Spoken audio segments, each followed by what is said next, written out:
Hi, my name is Hubert Zajicek. I run a healthcare accelerator in Dallas, Texas, with the name of Health Wildcatters. I'm delighted to be here virtually in Stanford to talk a little bit about mobile health, a passion of mine for several years. I wanted to take a minute to share a couple of observations on mHealth and what I've seen over the last few years. I think one thing, if that has not been covered yet, that is important to go through is what accelerators actually do for healthcare startups. I want to draw a short distinction between incubators and accelerators. Incubators usually house startups for a period of several years and are often the ones that have laboratories and equipment that is more expensive. So they're better suited for life science startups, biotechnology, or very involved medical devices. Accelerators, or the new concept of technology accelerators, is a group of startups in their own right that supports healthcare startups or general technology startups through a small investment as well. So it really got started with tech accelerators that are not specialized in any particular way. Y Combinator or Techstars are some that got started early. And a few years ago, healthcare specialized technology accelerators started to appear on the scene. Just like tech accelerators, they make a small investment, they have a small fund, and they invest between $100,000 and $20,000, so somewhere in that range. They're often your first investment. They provide advisors, mentors, and it all culminates in a pitch day. But more importantly, besides the money, and there's usually also a hefty portion of in-kind services that's added to it, you can expect to get good mentoring and advice there. We all have some idea in us, and that idea usually is supported by some of the backgrounds we carry. But we also have some either acknowledged or not acknowledged weaknesses. So accelerators help in the process of identifying what are the things we need help with, what are the items that we could have another staff member on board of our startup, and overall to make the package work for us that a startup has to ultimately be when we approach investors. Getting into an accelerator, and to name a few, on the West Coast you have Rock Health, on the East Coast you have Blueprint Health, Dream Adventures, Tiger Labs, and HealthBox. Those accelerators are in their own right competitive to get into. Ours in Dallas, Texas is called Health Wildcatters. We're the first in the Southwest. And so it's going to be, number one, as a first step, hard to get into by yourself, even though it's acknowledged that you will not have the complete package. There's a healthy competition. We expect several hundred applications for 15 slots. So out of the box you get an investment, in our case it's around $30,000, and then we put you through a program that lasts 90 days, at the end of which there is a pitch day. You should be able to present on that pitch day in a manner that is, makes you attractive to outside investors, and that ultimately is the goal, to get you to the next level. Also very important, you will have strengths and weaknesses, and we help fill out these gaps in your startup. Now I want to jump over to some observations on what I have seen getting funded or funded in our region and across the United States. Anything that has to do with self-help, information, remote help, algorithms, or telehealth type of driven ideas is getting a lot of traction. It seems like that's not very new, because there's websites like WebMD or Medscape out there where you can get a lot of information already. But even in mHealth, this brings it a level closer to you, and also at a detail where you can get personalized information and feedback to your specific problem or idea. So this is an opportunity that's still wide open. I see a lot of activity in it. Almost every disease-specific organization works on a solution to provide better access to information. And this is really just dealing with the information that's out there, distributing it better, and becoming a better informed healthcare consumer.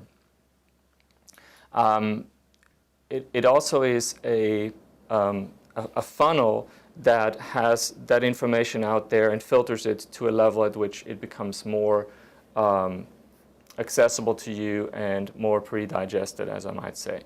Optimizing the process of getting that information to you. There are some startups out there already that deal with that, like for instance Teladoc, which is a telehealth application, and I would see extensions of such broad information gathering services to your mobile health device as well. Another group that I see traction is extensions of existing devices, or reinventing these devices to fit into some sort of a mobile platform.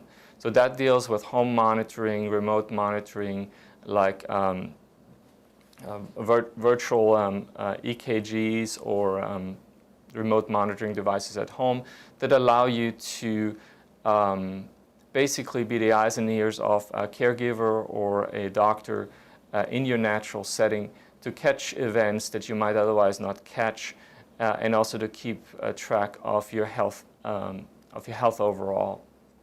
And some of these opportunities are surprisingly simple, actually. They're not complicated things, but they make it that one step closer to you being able to use it at home by yourself.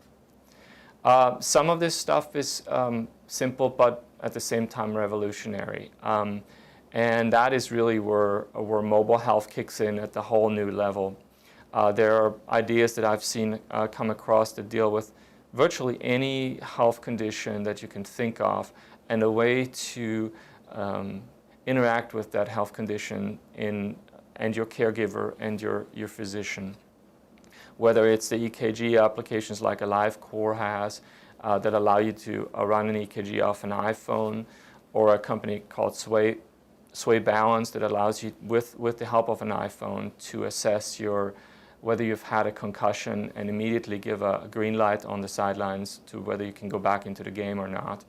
Or another one that also seems surprisingly simple but solves a problem that's out there right now, that deals with getting a grip on whether your eyesight is deteriorating in macular degeneration. It's called virtual arts in sciences.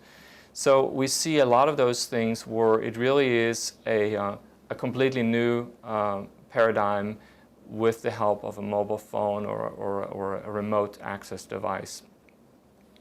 Some of the trends that I see that are overarching that will touch mobile health as well are, number one, we do get a social security number in the United States when we're born, and we get a birth certificate. So why is it that we do not get an EMR at the same time? Maybe it's an optional feature.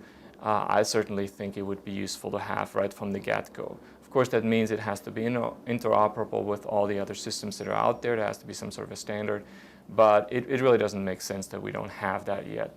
Another one is to get your DNA sequenced right at birth.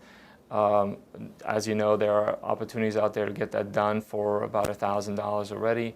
I see that come down to a much more affordable level, and probably have that done right off the get-go as well, and have that in your EMR stored away.